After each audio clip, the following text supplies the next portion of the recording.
નમસ્કાર મિત્રો, હું છું ચંદ્રગુપ્ત મૌર્ય। મારું બાળપણ સરળ હતું।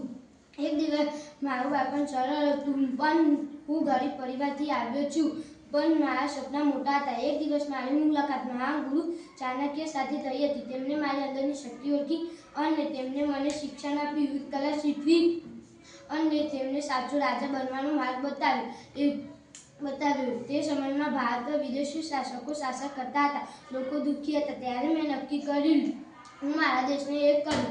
મેં ચાણક્ય માર્ગદર્શનથી મેં ધનાનંદ રાજાને હરાવ્યો અને મૌર્ય વંશની સ્થાપના કરી। હું ભારતનો પ્રથમ મહાન સમ્રાટ બન્યો।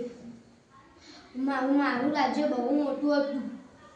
હું ન્યાયપ્રિય હતો। મને પ્રજાની સુખ સુવિધા એ જ મારી પ્રથમ જવાબદારી હતી। મને વિશ્વાસ છે કે મહેનત, શિસ્ત અને સારા ગુરુ જીવન બદલી શકે છે। આ મારો આટલો જ સંદેશ છે કે સપના મોટા રાખો, હિંમત રાખો અને દેશ માટે સારું કરો। આભાર। જય હિન્દ।